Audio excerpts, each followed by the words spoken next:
안녕하십니까. 알파스트레이트 파트너스입니다. 2022년 9월 23일 금요일 마감신 보겠습니다. 네, 코스피 지수가 1.81% 빠져서 2290으로 마감을 했습니다. 그 큰 폭으로 하락을 했어요. 네, 보면 2300대를 깼고요. 장중에 2285까지 빠졌습니다. 저점을 깨지는 않았습니다. 저번 저점이 2277이었는데 뭐 거의 그 수준까지 오긴 했는데 그래도 깨지는 않은 딱 그런 수준까지 빠졌습니다.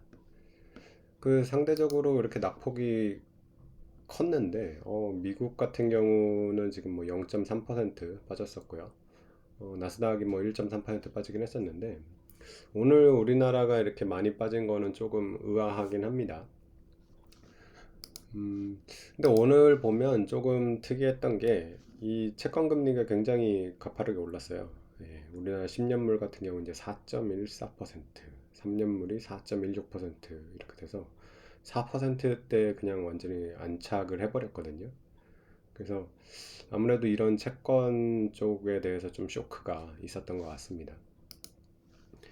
네, 그래서 참 계속 이렇게 어려운 장이 이어지고 있습니다. 우리나라도 뭐 저점을 깨지는 않았지만 거의 깨는 그런 수준이었고요.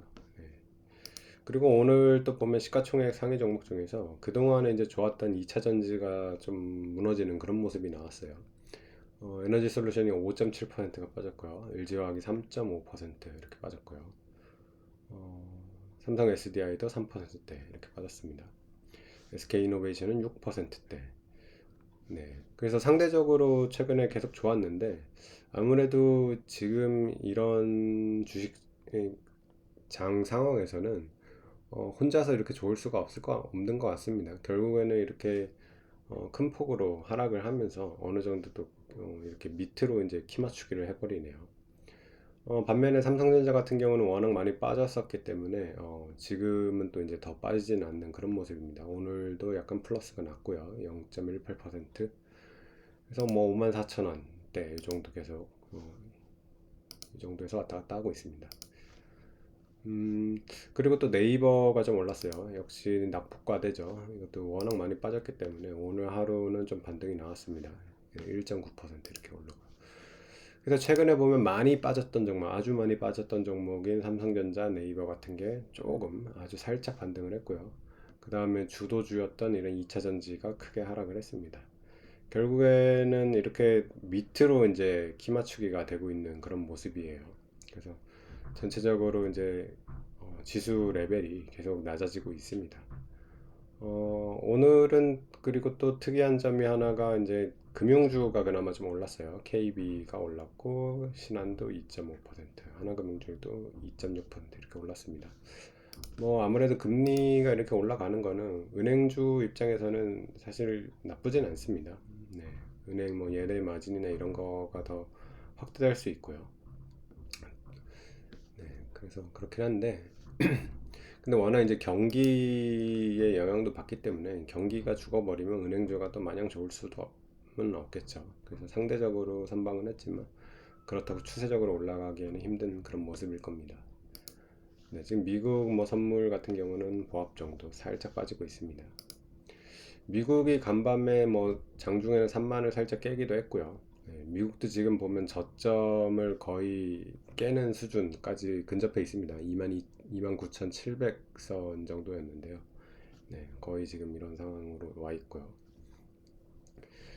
그래서 당분간은 계속 이런 지금 금리 상승을 소화하는 그런 과정일 것 같습니다. 지금 금리가 일단 4% 이상으로 올라왔고요. 연준도 지금 목표로 하는 게 4.5 이상 이렇게 보기 때문에 이런 상황에서는 일단은 주식시장은 올라가기는 힘들 것 같이 이렇게 보입니다. 다만 이제 여기서 더 안 빠지면 그래도 조금 기회가 있을 것 같은데요. 여기서 이제 더 빠지게 되면 주식시장도 또 패닉 상태가 이렇게 된다고 볼 수가 있거든요. 그래서 아무튼 이 정도 지수라도 좀 지켜졌으면 하는 그런 바람입니다. 네, 그리고 엔화 같은 경우가 갑자기 또 약간 이렇게 엔달러가 급 급락을 했는데 이거는 이제 일본 은행 같은 경우에서 이제 좀 개입이 있는 것 같습니다. 일본도 지금 엔화가 너무 약세여가지고요. 보면 거의 146엔 가까이 갔다가 142엔 때까지 이렇게 좀 빠졌는데 엔화 강세죠 이렇게 되면. 네. 그래서 조금 그 엔화 약세에 대해서 이렇게 그 브레이크를 건 그런 건데 이게 이제 또 떤 파장이 있을까 그거에 대해서도 좀 생각을 하는 그런 상황인 것 같습니다. 일본 같은 경우가 지금 오랜 기간 동안 제로금리 정책을 하고 있는데 아무래도 지금 미국과 일본의 금리 차가 이렇게 계속 벌어지다 보니까 일본 은행 입장에서도 이거에 대해서 지금 대응을 하려고 하는 것 같아요. 그래서 아마 일본이 금리를 올리거나 아니면 이제 미국이 금리를 멈춰주면 될 것 같은데요. 나름 거기 미국과 일본 사이에서도 그런 거에 대해서 좀 얘기가 오갈 수 있는 그 정도 상황이 됐다. 뭐 이렇게 보면 될 것 같습니다. 네, 오늘 시황은 여기까지 하겠습니다. 감사합니다.